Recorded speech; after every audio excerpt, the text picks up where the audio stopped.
This is my bookshelf. Admittedly, it's a small collection. It's not really meant to be a collection, it's just books I've read or want to read. To admit something frightening, I've probably only read about half of these books because buying books, especially used books, is really satisfying. I'm sure there's a psychological reason for this, but forget it. The fact stands that I've got hundreds of hours worth of reading sitting in my room at all times.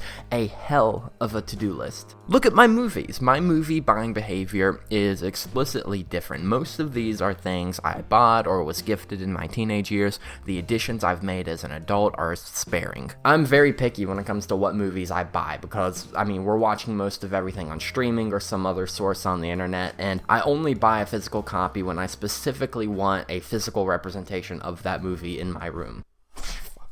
But even then, let's be real, who has the money for a bunch of Blu-rays and DVDs? You know what is free and is ridiculous? Letterboxd. I love this app. I've been using it since I was 15 years old, and I'm 21 now, old enough to drink and write songs about green leaves turning to brown. There are movies I put in my watch list on this app back when I started using it that I still haven't watched. I stopped adding movies because I have no memory of adding 85% of the 559 movies on it. And when I get done watching one of the 559 movies, I'm sure I'll look at the review section and read an amusing review, look at the user's account and see that they've somehow logged 300 movies in the span of 9 months. Some booktuber right now is posting a video about what they read this month, and the stack they show off in the thumbnail is the size of my own fucking shelf. And you know what? I'm a little jealous of that. So many times I've told friends or whoever, oh, I need to get around to seeing that. There's some piece of discourse or context in a discussion that I missed out on because I still somehow haven't seen Raising Arizona or Magnolia or whatever. Time is so finite. We all know this. But here's the horrible thing. Do you know how easy this is? It's pretty easy. Just entertainment, whether it be something to laugh at or something to get mad at, it serves it up to you and you can go through it so fast you won't remember what you watched 3 reels ago. It's designed in a way so that you can never settle in and focus. Thoughts don't form, you just smack the screen until it amuses you. I feel like the speed and disposability of short-form content online can best be described by that moment in The Simpsons, where Marge is so tense she's sitting on nothing. The attention harvesters, the data harvesters we call, entrepreneurs and CEOs, have, for all intents and purposes, won a decisive victory in how quickly culture and entertainment habits have been anchored into this new short-form ecosystem. The counter result to this seems to be that the people who aren't perpetually consuming digital content are regurgitating their own excessive consumption into digital content to be consumed by those perpetual digital consumers.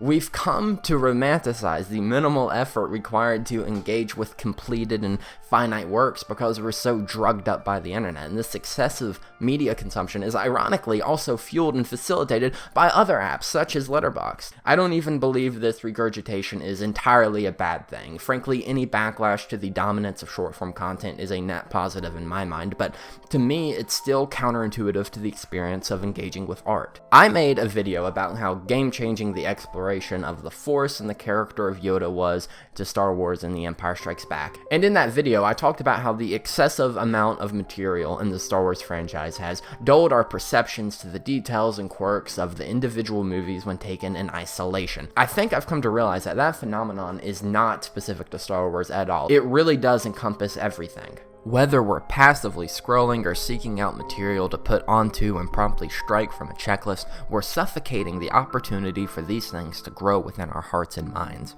You can't appreciate the opportunity to feel. To use a Lynchian term, you can't find the room to dream if you're constantly moving house. The majority of my most profound experiences with art have happened a day or even days after initially watching or reading or hearing something. Like, for God's sake, let's slow down and smell the roses. There's this clip of Orson Welles that goes viral every now and then where he detests the act of watching too many movies. The more virgin our eyes are, the more we have to say. The most detestable habit in all modern cinema is the homage. Now, of course, you must see films, and you must see great films. I said don't Don't be marinated. Don't soak yourself in films. I don't entirely agree with his point, as it seems the majority of cinema's greatest filmmakers watch a lot of movies, but I see the value in what Wells is saying here. If you inundate yourself in sensation, then your senses will inevitably begin to dull to it. And part of preventing this is being conscious of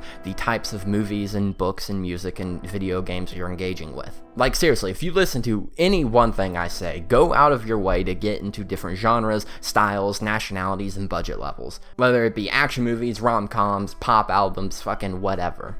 And in the words of John Waters, get more out of life, see a fucked up movie.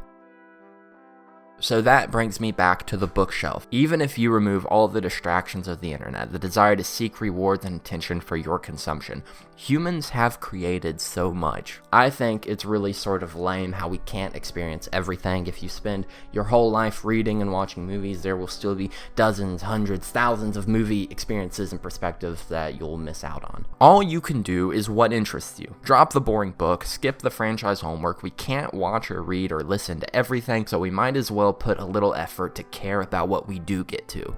And get to it when it feels right. If you have to prioritize creating over consuming, then create till the inspiration runs dry and then run back to the well and refill it with something new. And don't be afraid to go back to old favorites, just consider if you'd be better served with something new, because there's nothing worse than a favorite going stale.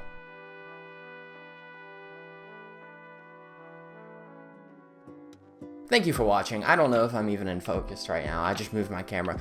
I love this Fuji camera, but the LCD screen is practically useless for me, like 90% of the time. But since you're still here, if you want to hit the like and subscribe button, that would help a lot. I'm trying to grow this channel, still doing it. I'm kind of moving through kind of a transitionary period in my life, and as such, I haven't had the exact amount of time and focus to dedicate to YouTube, but for something I wanted to do is I wanted to kind of play around with the format a little bit. You see my usual videos, I'm always just the talking head intercut with movie footage. I want to incorporate more B-roll. I want to incorporate more broader topics instead of just reviewing movies and stuff like that. So if that sounds interesting to you, if you enjoyed the style of this video, let me know. I'm open to any feedback. I want to hear what you think about it. Let me know what you want to see, and thank you so much for watching.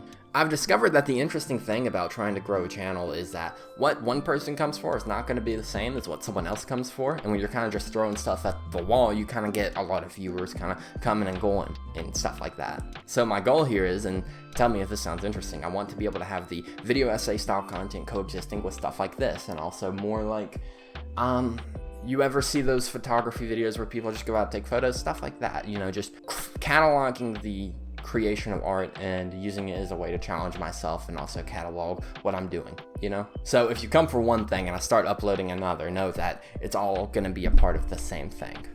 Really bored and not that engaged with this outro.